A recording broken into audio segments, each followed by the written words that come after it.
What we can all learn from robot esports, how to beat a robot reservation maker, Google cracks down on internal speech, and an app that delivers movie popcorn directly to you in your pajamas on the couch. All that and more coming up on Tech News Weekly. Netcasts you love. From people you trust. This is Twit. Bandwidth for Tech News Weekly is brought to you by CacheFly at CACHEFLY.com.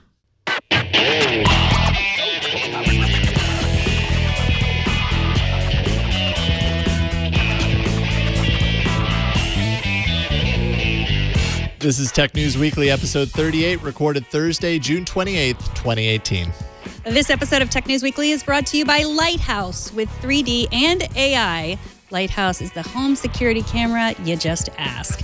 And for a limited time until July 9th, get $100 off just by going to www.light.house. That's www.light.house.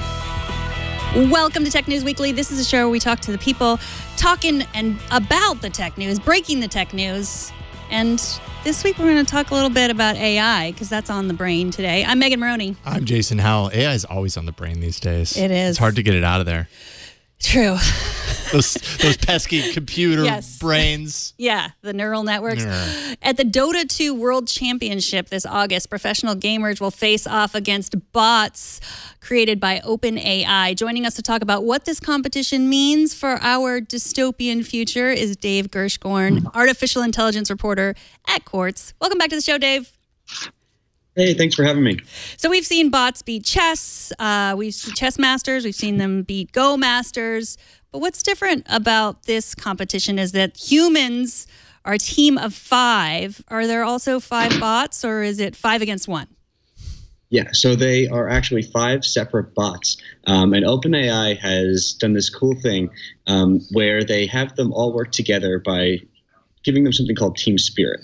And it's something that they kind of like turn up over the course of the match. And it's just a metric where the bots can kind of weigh their own performance against the team's performance. So at the beginning of the match, the bots are actually really, really selfish. And they try and steal kills from each other and do, everything that you wouldn't want a teammate to be doing. But by the end of the match, they are working in kind of like perfect inhuman harmony. And that's all just because this one number between 0 and 1 gets kind of artificially tweaked and turned up. So I know why we pitted bots against chess masters and Go was something different. So why Dota 2? Like what about the game itself makes it really fitting to try to pit bots against humans? Yeah, so Dota 2 is a part of these classic games called MOBAs, where it's always pretty much the same map.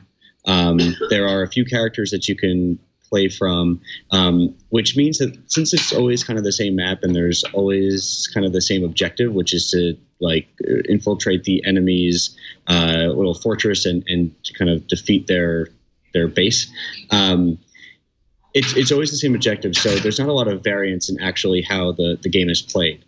So you're in a really, even though there are different moves that you can make, different characters that you can play as, different strategies, you're always kind of going in the same direction, trying to achieve the same objective. So while the space is a lot maybe broader than a Go board or a chess board, it's still a fairly constrained type of game. One thing that perplexes me about AI and this idea of training it by having it play, a virtualized version of the game over and over and over again. You write, in this case, the equivalent of 5,000 years of the game, which is kind of hard to comprehend. One thing that perplexes me about that is I would imagine that if a human A could live 5,000, long enough, 5,000 years of playing this game, they'd be the best dang player in the entire, world and never be able to be beat unless someone had more experience than that. Yet in this case, the robots, the AI, 5,000 years, we still think we can beat them. Why is there a discrepancy there? I would think after 5,000 years, you'd be like the best, period. Well, like after like all of this reporting on AI, something that you really I really begin to realize like how amazing the human brain is. Like we're so optimized to learn after like 1 or 2 experiences. Yeah. Like, you know, if you like knock over your water bottle on your desk once or twice and it trashes your MacBook or whatever, it's like, or it's always going to live in your mind. You're never going to forget it. But an AI that's like doing some type of reinforcement learning might need to do that 100, 200 times. So it's humans are like really good at learning, and these bots really aren't. Yet. Yet. Yeah. Oh, so what about like diminishing returns in terms of like the computing power required to get better and better? Are there any diminishing returns that we have to worry about? It's kind of an interesting equation, because when I was talking to OpenAI CTO Greg Brockman, he was talking about how like the more compute that they throw at this, and they throw like massive amounts. You know, somebody did like a back of the envelope math on Twitter, and they were thinking, you know, tens to hundreds of thousands of dollars in compute. The more that the compute that they throw at it, the better it gets. And he kept on saying that like we thought we were going to hit this kind of like magic wall where like the compute was going to run out and the AI wouldn't get any better or learn new things. And they just didn't find it. The longer they trained it, the better they got. And it was really after a long training session where they kind of found that they were already mimicking moves that human masters do. So it's only up from here. And I think that's what's so kind of crazy about this is that they didn't find a limit. The only thing that they tapped out was pretty much like the amount of compute they can throw at it. Were there any limits that were placed on the bots, like any gameplay rules, things that they were or were not allowed to do in order to keep things fair, or is pretty much like you say, limitless entirely? Yeah, so they did limit the bots a little bit in that in how they can interact with the map. So right now there are a few special items that they can't use. They can't summon other characters onto the board. There are a few like spells that will summon like a few little guys to fight for you, and they can't use something called wards, which are I had a correspondence with like a top 10% Dota 2 player, and he was saying that it was really weird that they weren't using wards because it's critical to the play. And what a ward does is you place it in a part of the map, and then you can see that part of the map even if you're not there.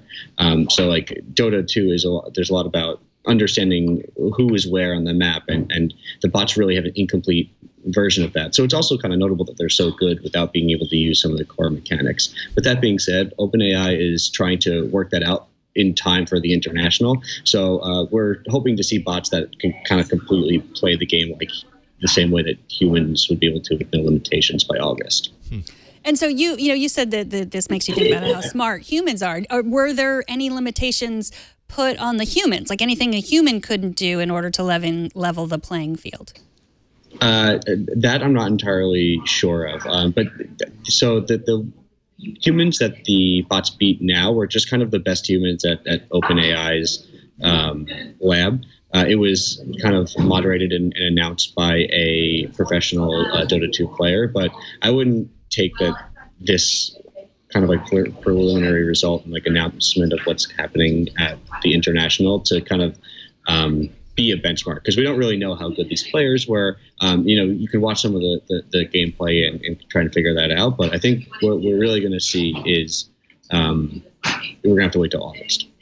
Something that's kind of occurring to me right now as we're talking about this, and as AI is becoming more and more proliferated, it's becoming more of a household name. Maybe not a household name. Maybe in technology circles it is. But anyways, is this idea that AI, as like a gameplay opponent, it's right now it seems to be such a unique thing that an entire event is built around it. Let's see how humans compare to this AI. But often when people are playing games, they're playing against a computer if they aren't playing against real people, and maybe that computer instance of gameplay isn't quite as smart as, say, an AI opponent. Do you see any indication of somewhere down the line there being an opportunity for everyday people to be able to go up against these legendary AI computers to see how they fare against them in that case? Really, I think that a lot of the big gaming companies are investing a lot into this kind of research, and if I remember correctly, Activision Blizzard has been working with, I believe, DeepMind or one AI research outfit to kind of give them access to their API for StarCraft, which is another game that takes a lot of coordination between people. So I think that there's a lot more coming, but for these kind of like monolithic first, almost Deep Blue style AIs, like it would be AlphaGo for Go or the OpenAI 5 for Dota 2. I think it's just really up to whether OpenAI decides to open source them. And that's kind of like the magic of this software, is that like it's pretty easy to open source a lot of this stuff, once they're already trained, and just throw them on GitHub or something like that. Yeah, sure. I'm a fan of hyperbole, especially when it comes to the robot apocalypse. So can I presume, if they win, that robots are going to be able to form teams and work to take over the world? That's okay. So that's actually not that crazy. So the first thing that I asked when I was talking to Greg at Brockman at OpenAI was I had seen that he had done a lot of similar research with robotics in terms of this learning and simulation. And I asked him what overlap there was, and he said that they were actually working on a few projects where there's applying some of the things that they learned here to robotics. They're applying some of the things they've learned in robotics to this. And if you think about this in terms of the robotics that we already have, like Boston Dynamics, or industrial robots, Peter Abiel, who came from OpenAI, actually spun out a new startup to kind of work on these same reinforcement learning type approaches. It's not crazy to think that a lot of the things that we're learning here in a virtual world will kind of be translated into the physical. But I think the more realistic thing, at least at first, when you're talking about commercial applications of this, are like robots that will build a car or something like that. I'm going to step away from the scary angle because I'm now very frightened by what Megan just said. Reinforcement learning. So obviously a large part of this was based around that approach for, teaching the AI how to play a game. I'm just kind of curious, like reinforcement learning is one angle that can be taken, one strategy that can be taken to make these systems smarter. What are some of the others, or what is reinforcement learning particularly good at? Like gaming, obviously, but what other applications? So, like I said, Peter Abiel, who was at OpenAI, is trying to take this and turn it into robotics. So reinforcement learning is like when there's a task that needs to be done over and over and over again. That's very similar, but there's variation due to just the world. So reinforcement learning is actually really, really good for robotics. At least that's what a bunch of these startups are claiming. When you talk about other core AI, I guess, just flavors that you see, like deep learning for image recognition, which are like convolutional neural networks, even these were like it's reinforcement learning, but like with some other kind, like an LSTM built in. It gets very complicated very quickly. But a lot of like image recognition can be used to service reinforcement learning. So reinforcement learning is kind of like a bigger overarching thing that can be used to make decisions in an environment. And image recognition, speech recognition kind of can be used to service that decision making in a way. So you said in the beginning that part of why they're so successful is that they're very selfish in the beginning, and then at a certain point they turn up the metrics. So could we learn that if you're a human being part of a team, or saying like a podcasting team or something, like if you should like be selfish and cut the other person down until you're a certain amount of successful, and then you would succeed more? Can we learn that? Well, I think it's like the basic concept of practice, right? So it's I used to play in a band, and a band that only practices together isn't very good, especially at the beginning.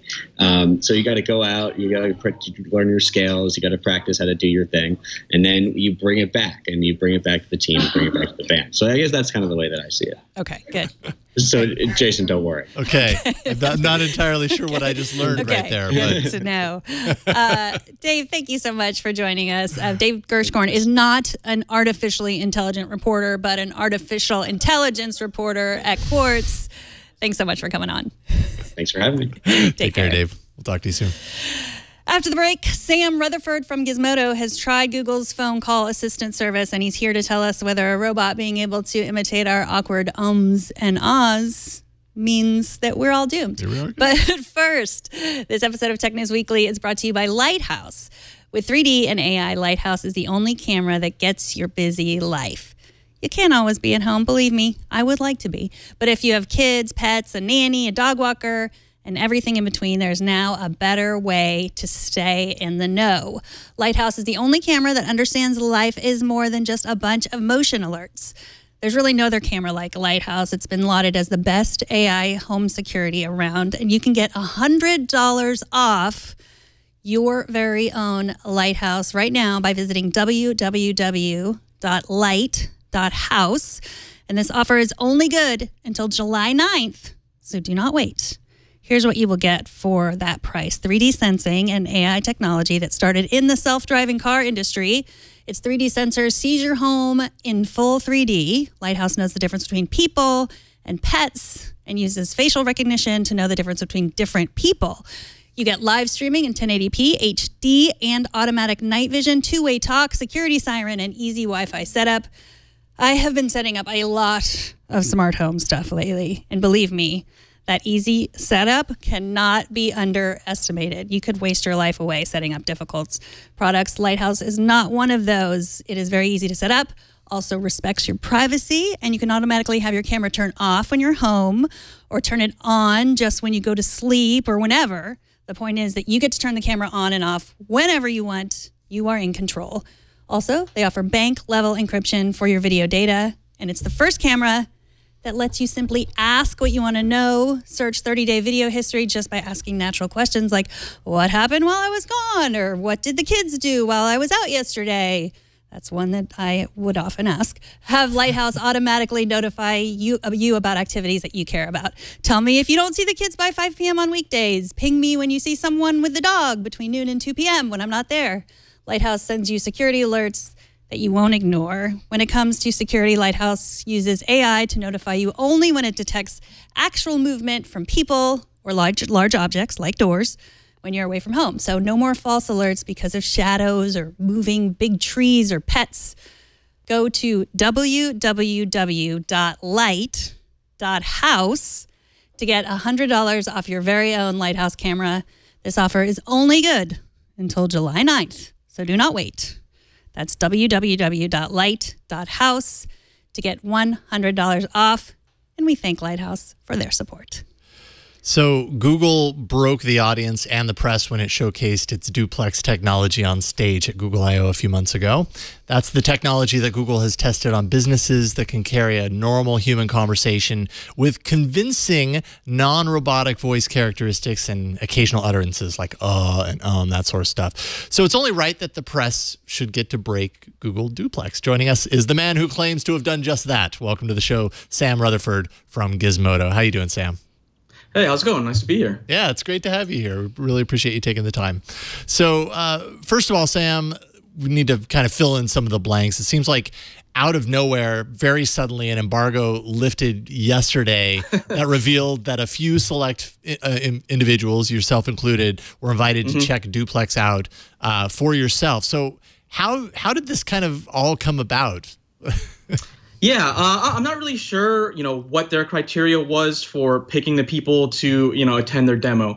But earlier this week at a Thai restaurant in New York City, they kind of hosted like a more in-depth briefing about, what Duplex is after they showed it off at Google I/O, because, they at the show, they only showed like a quick snippet, and like, there were so many like reactions and takes that came out of that, where I think they wanted to have a chance to kind of talk more about what Duplex is and get more in depth with a lot of details and answer a lot of questions that people had. So it sounds like members of the press, yourself included, got to actually be close to, if not kind of interact with it to some degree. How on earth did you break it?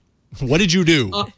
So the setup they had was, they kind of rented out a Thai restaurant, and then they had Duplex call the restaurant's phone line, and then they gave the journalists there a chance to go in and talk to it and kind of play the role of the restaurant host while Duplex tried to make a reservation. And they were even doing things like taking requests for like party size or time and date from the people who were in attendance. And then, just so that we had a sense that, oh, this isn't something that was like a completely canned demo. Like, it was definitely reacting to the people at the briefing.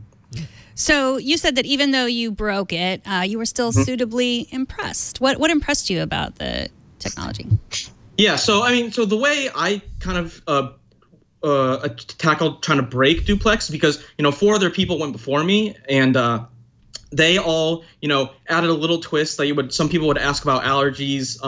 Other people would they would ask, I can't do this day, but can you do some other day? And they all had successful reservations. So what I wanted to do is whatever Duplex asked to make a time, I would say the restaurant was closed then.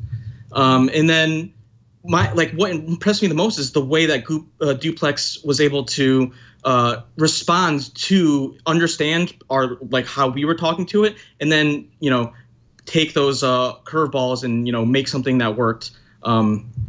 And eventually it did make a reservation, although it did have to have the help of a human operator.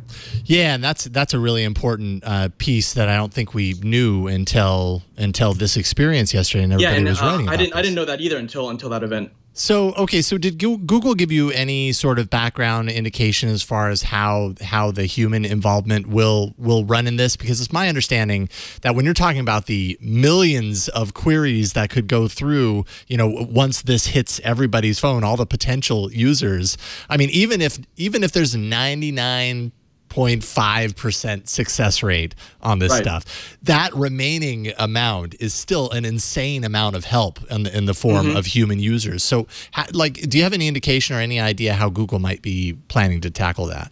And so I think that's kind of the whole point of this demo, and just kind of getting the news out there that they are going to start rolling Duplex out in public.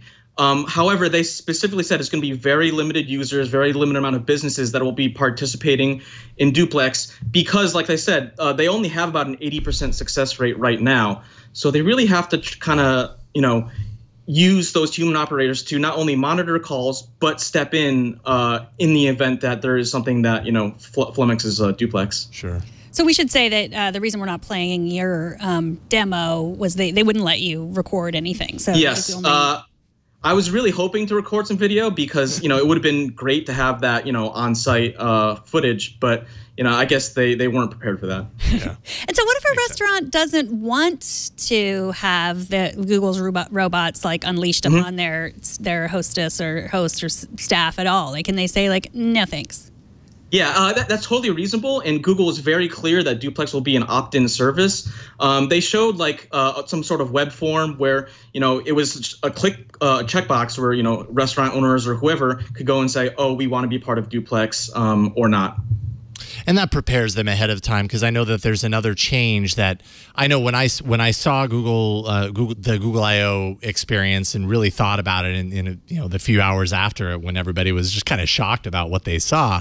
What I realized is anybody receiving that call doesn't immediately know that it's a robot, doesn't immediately know that in some way, shape, or form their audio is being captured on a server somewhere or whatever. Google made a change there, and so that kind of ties in with that, right? Oh, yeah. They specifically, as soon as Duplex calls, there's a little warning that says, hi, I'm Google's automated phone service. I'm here to make a reservation on behalf of whoever. And that's the first thing you hear when Duplex calls you. So that immediately it sets the premise for what's going to happen. And you're not worrying about oh, man, is this some creepy AI who's might be doing something harmful or not? It's it's very clear and straightforward. Yeah, good. Did it sound creepy when you were talking to it? I don't think creepy is the right word. It's definitely very convincing. Although I noticed that after watching 3 or 4 people talk to Duplex, those ums and ahs, which sounded supernatural the first time you saw it, it actually started to become repetitive when you hear it's Duplex would call, and the first thing it would say before it even said a word, it would say and it would do this every time at the beginning of each call, and it's oh, it's programmed human kind kind of copying. Yeah. And so it was really interesting to see, how they went to attack that solution. Yeah, and instead of needing to disclose it up front, all they have to do is assume that if you hear the very first word is you know you're talking to a robot, right? I mean, it's so obvious. I don't know. Yeah. And it's interesting because they said that those ums and ahs were something that they installed to help bring up success rates, because when, the computer does sound very robotic, they would have people just hang up the call in the middle. And so they wanted anything they can do to keep the conversation going. And it's the same thing as if you ask someone, is 7 o'clock ready? Is 7 o'clock a good time? The host has to maybe go check a book or look up a computer. And so they would have Duplex say, as a way to remind the person who's talking to Duplex that there is still someone on the line. It might not be a person, but someone's listening. Yeah, some sort of a signal of confirmation. Like, I got you. I'm waiting for you. Don't worry. I'm not going anywhere.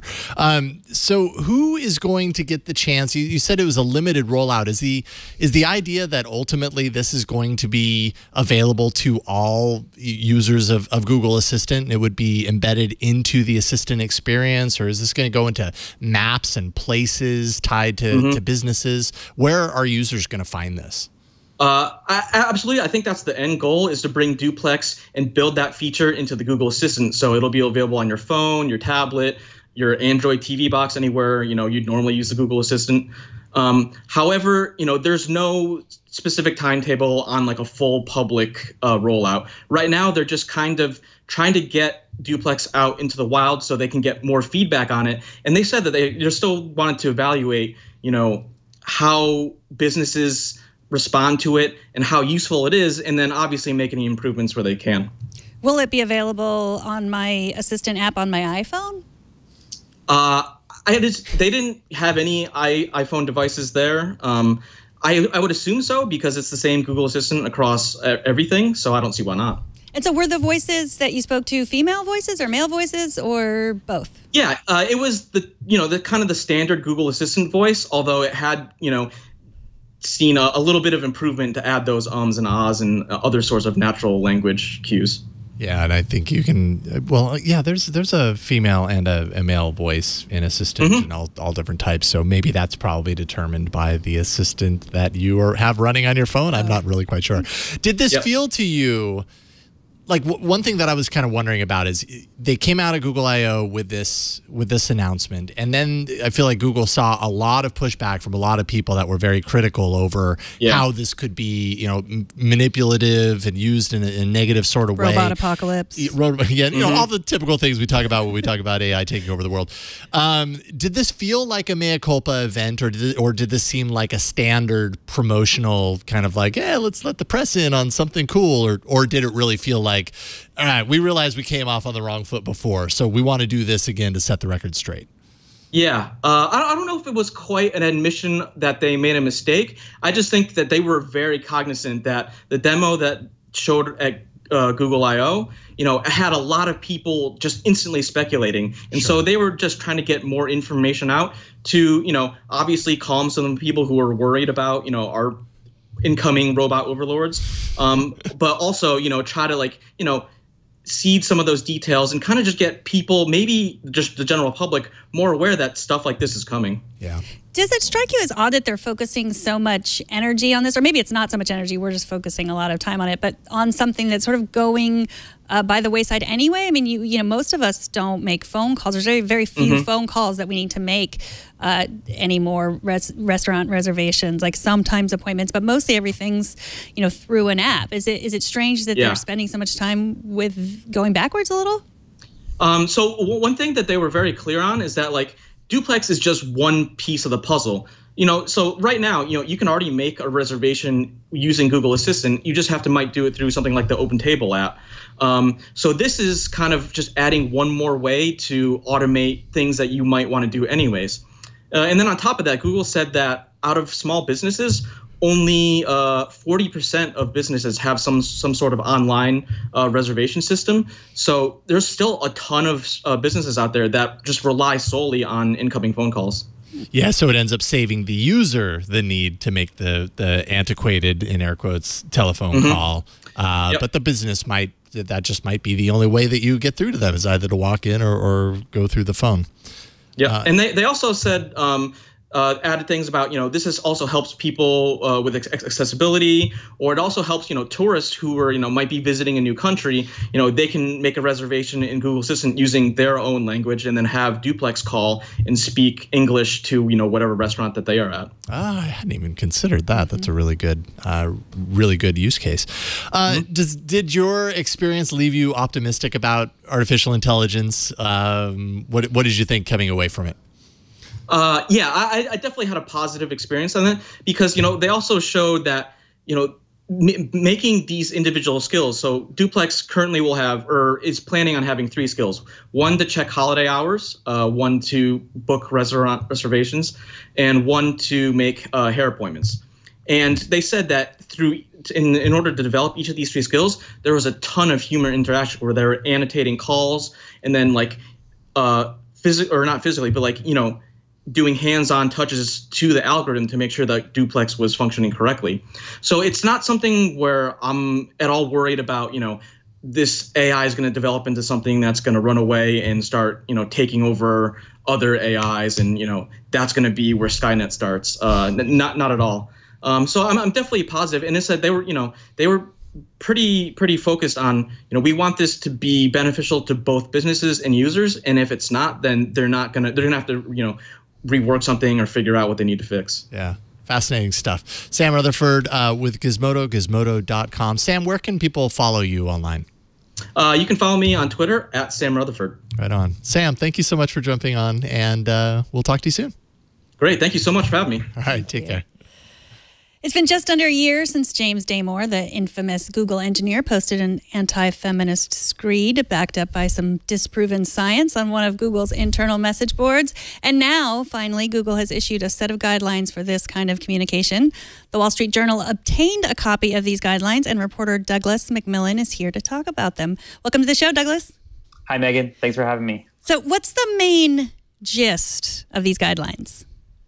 So over the past year, Google's campus has kind of erupted in a series of debates between employees over everything from politics to social beliefs to kind of the diversity issue that Google is struggling to hire more and more diverse people in its workforce. These are kind of fodder for debates on Google's intranet message forums that have, and if you talk to many people, have spiraled out of control. People are trolling each other. People are doxing each other, showing the personal address and other information for people. And the situation is getting, not only just, disruptive to everyday life and everyday business at Google, but also potentially being it's an unsafe environment for many employees, they say. So Google is trying to take back a little bit of control over these discussions and trying to implement for the first time some specific guidelines about what is and isn't allowed for debate, and how kind of you are and aren't allowed to talk about these things on the website. The guidelines that we reviewed are very broad, and I think they leave open a lot of room for interpretation. So it's going to be interesting to see how this stuff gets executed and whether this actually has a meaningful impact on what this problem of internal debate at Google. What kind of blows me away about what you're talking about, what you write about here, is that, I can understand internal forums being used for debate and all that kind of stuff, but trolling and doxing happening from employee to employee within the walls of the Google, organization, that it just kind of blows me away that that actually happens, and that people aren't considering the fact that there are repercussions, negative repercussions that might come from trolling or doxing your coworkers. So this seems very necessary.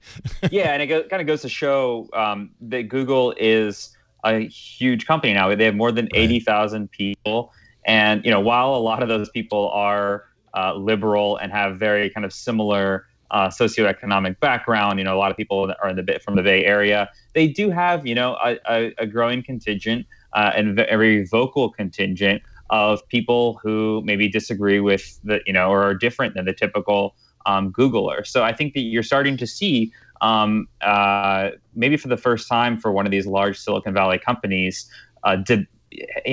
debates within its own workforce, and particularly this kind of political climate we're in. A lot of these debates are kind of colored by what's going on in the news and what's going on with politics and our president. So I think there's kind of a convergence of different factors right now that, as you say, you wouldn't normally expect to see employees dox each other, on internet message forums, but that's kind of where we're at right now.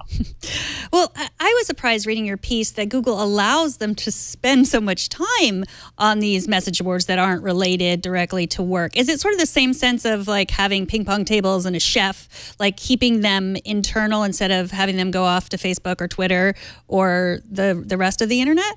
Yeah, this has been kind of the Google culture, is that they try to really cultivate a college campus like atmosphere where really personal expression is prized more than most other corporate offices or environments that you'd walk into. This has been a selling point, I think, for many people who go to Google. This is as you say, like ping pong table. This is a reason that you go to Google, because they have this ethos of bring your whole self to work, and I'm going to spend my entire life at work, so I should be able to express myself and share ideas and have healthy debates about my ideas. Well, I think you're starting to see kind of the adverse effect of this and the limits of this is, at a certain point, you have to draw boundaries around that. A lot of college campuses have struggled with this same problem. So Google is starting to figure out, where those boundaries are and how they can actually help draw some healthy boundaries around it. So do you think that, and actually we should probably talk about the rules themselves. What exactly, before we kind of get into analysis around the rules, what is Google saying specifically about what is allowed and what is not allowed here? So trolling is not allowed. Okay, that makes sense. Doxing is not allowed. Don't do that, okay. Let me pull up actual guidelines so I can speak more authoritatively here on this. Yeah, no, and my apologies about kind of throwing that in there. Where I was going with this is, like, some of this stuff seems like kind of no-brainer stuff, right? Like this should not need to have rules built around it, but yet, like you say, here we are. Are rules like these, in your sense, like some sort of a standard for other companies to follow? Like, do you think that we're going to see other companies realizing, well, maybe we should get that on the rule books because apparently this is where we're at this point?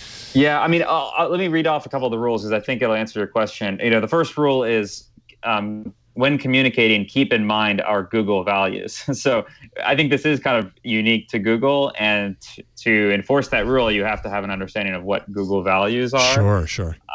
So yeah, I think that so the last thing we were talking about, Google is kind of unique in that they've encouraged a lot of like open expression and debate. At the same time, I think I don't think other companies need an intervention and need rules like this. But one of the problems here with these internal message boards is that Google legally cannot actively monitor this stuff. It's actually there are laws against basically wiretapping laws prevent Google from snooping actively on every message that gets posted to these things. So part of the tactic that they're employing here is they're relying on the moderators of each forum. And there's thousands of these forums. They cover everything from, people who are into juggling to, people who are conservative, people who are liberal.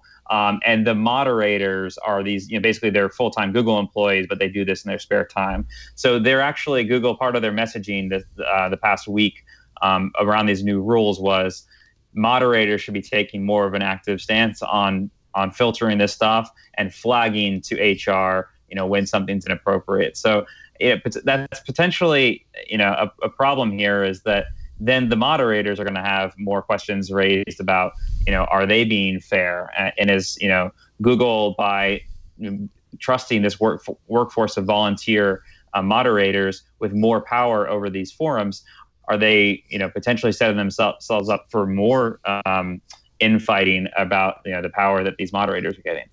So with the case of Damore, I mean, most people would agree that that the thing that he wrote made his coworkers feel uncomfortable, less valued. But then the fact is, it sat there on their message board or wherever he posted it for a month, and it wasn't until the press got hold of it that he was fired. And that's what a lot of people took issue and questioned their firing. So do these guidelines have specific punishments for breaking the rules that they've set down? They do have some punishments listed, and it's basically like you can be fired for things and you can be demoted for things. But I mean, generally, I mean, they don't assign which punishment corresponds to which action. So it is still very much general. And the term disciplinary action as warranted appears a few times. So, there's a lot of leeway here. And, there's no clear way to read these things and figure out even how James Damore would be handled, that situation would be handled today. So, I think that they've given themselves a lot of leeway here. And I think, some people at Google are arguing. I talked to one employee yesterday who thinks that these rules aren't enough. They don't go far enough. They don't give Google enough power to take decisive action here. So I think you're going to continue to hear both sides of this debate, and I'm not sure that these rules are a be-all, end-all for this problem at Google. And what about this idea that we've heard time and time again, about Google's politics leaning liberal? Do rules like these give more credence to that idea? I mean, I'm sure Google would say, no, this is equally open to, people of all beliefs, but some might argue that, this is a way to clamp down on a particular type of speech, which it is, obviously, doxing and retaliation. But in this political climate, there is a lot of that happening, and maybe it may be associated in one direction or the other, depending on how people are analyzing it. Does this give more credence that Google leans liberal in that regard? Yeah, I mean, a close reading of the rules themselves and the content of the rules, I don't think it shows either way. But yeah, basically, Google can't take any action at this moment in time without one of the two sides going after them. That's true. One example we saw this with was the Pentagon partnership, where Google was working with the Pentagon on something called Project Maven to help basically provide some software that helps drone targeting. There was an internal petition and a lot of internal activism by employees at Google saying, wait a minute, why is Google getting involved in the business of war? This could very much, I don't think it cuts down clean political lines, but very much be seen as, a debate inside Google between liberal people and conservative people at the company. Google did take an action. They said that they were not going to continue to do that kind of work with the government. And you heard about it from some of the more conservative people who worked at Google and said, hey, wait a second, why are we letting this activist group in our company, who are in many cases rank and file employees, dictate what our business is doing? And why are we letting employees who loudly speak up about something potentially hold us back from business deals that are beneficial to our company and our stakeholders? So there's really no way for Google to cleanly win in anything that it does. And probably these guidelines are going to be hit on both sides. So we'll see what happens.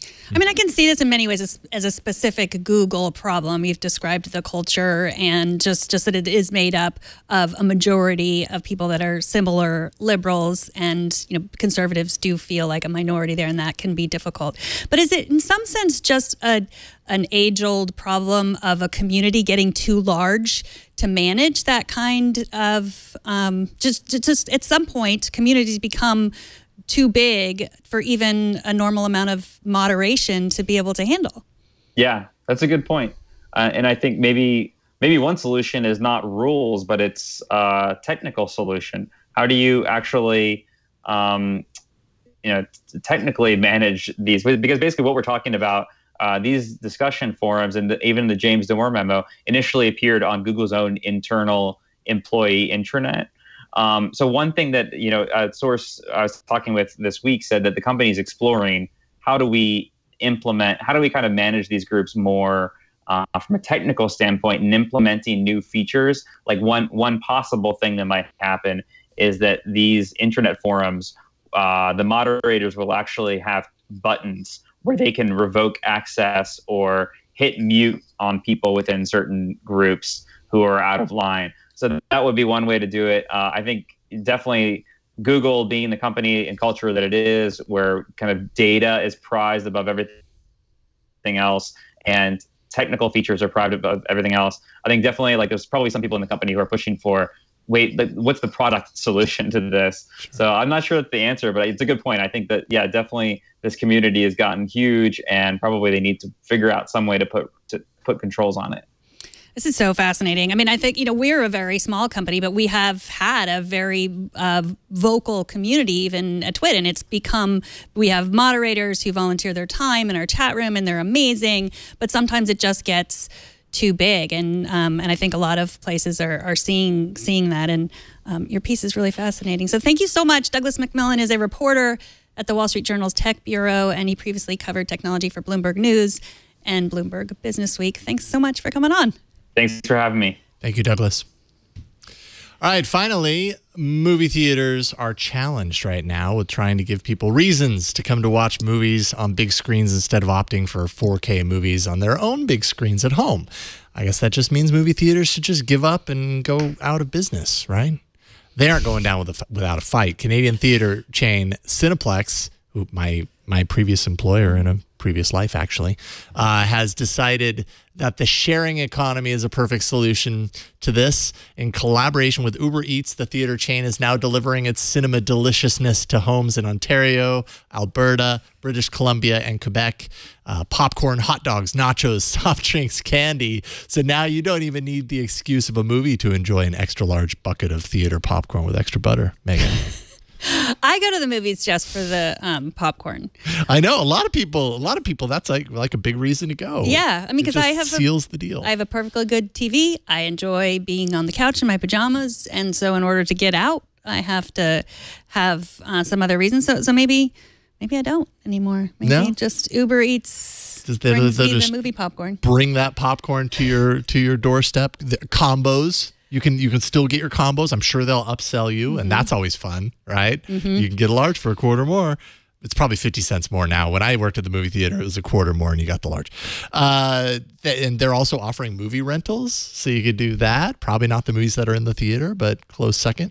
Popcorn apparently is double bagged. It's sealed at the top, so it stays hot. Hot dogs are wrapped in foil, and it does include condiments. They give you everything you need. Huh. Yeah. We should also mention that Uber is a sponsor, not Uber Eats, but Uber is a sponsor of the Twit Network. But I am suspicious of the sealed to stay hot. Why? Well, what's it sealed with? I mean, because it's like not just hot, but then it gets soggy. It's like the steam. You don't want that. It's like traveling with French fries. Oh yeah, don't save French fries. That never works. No. But I like it, and I also like the idea of thinking back to your movie theater usher days. You want to know what was really cool about working in a movie theater way back when? I mean, there were many cool things. Free movies, obviously, that's the top of the list. But at the end of the night, you'd take all the popcorn that was in the popper that didn't get sold, and a little peek into movie theater function, how they operated their business. You'd bag it up in a giant trash bag size bag, and then the next day, that's the popcorn that you start with, right? What? Yes. I don't know if they do that at every movie theater, but they did that at Cineplex Odeon, this same theater chain, when I worked there. That was standard operating practice. But what was cool is if you had too much popcorn as an employee, you could just take the bag home. We're talking like a bag this big filled with movie theater popcorn. You like popcorn, work at a movie theater, you'll go home with bags this big full of popcorn. And so what did it taste like when you got home? Oh, it was fine. It was totally fine. I don't know. I mean, it wasn't as good the next day. Obviously, freshly popped popcorn is better than a big bag of popcorn from last night. But yes, that was standard operating procedure. Yeah, I think this discussion about whether popcorn travels or not is just as important as the discussion of online communities and free speech. Yes, I'm happy we have them right next to each other. This is important. It also makes me realize a giant bag of popcorn would be really good for my road trip. That would keep us snacking the whole time. Yeah. We wouldn't have any room for it. We'd have to leave the dog at home. It's good that you brought up the road trip, because then we have to break it to people that you're not going to be here next week. I won't be here next week. You got this, Megan. I know it. But I will miss being on the show with you. I will miss you being here. All right. I'll be on the road eating popcorn if I'm lucky. Megan hold down the fort next week, so you can watch that at 2:30 p.m. Pacific next Thursday at twit.tv/live if you want to catch it live. You can also be part of the show by emailing us at tnw@twit.tv. So there's just 3 things I want you to do. Subscribe to our show if you haven't already, twit.tv/TNW. And I want to slip in a little plug for Know How, because as you know, Padre left us, and his last episode of Know How aired today. So definitely watch that. And if you haven't subscribed, subscribe to Know How. Go to twit.tv/KH or /knowhow, KH. Want to try both. And you got to really want it, because I don't know exactly where you need to go. And subscribe to that show. It's going to be all about Internet of Things. Florence Ion is Jason's co-host on All About Android, and she'll be co-hosting with me for 12 weeks, and then Jason's going to take over and do 12 more weeks. And if you want to tweet at me about anything you want, free speech, whether you think I'm reverse sexist or whatever, I want to hear it all. I want to have conversations. I want to listen. And I am at Megan Morrone on Twitter. Free speech and free popcorn. I'm at Jason Howell on Twitter, and I'll see you guys when I get back. Thanks to Burke, thanks to Jammer B, thanks to Josh for hitting the buttons, and everybody for pitching in on this show each and every week, and thanks to you for watching as well. Because without you, what do we got here? Nothing. We'll see y'all next week on another episode of Tech News Weekly. Bye, everybody.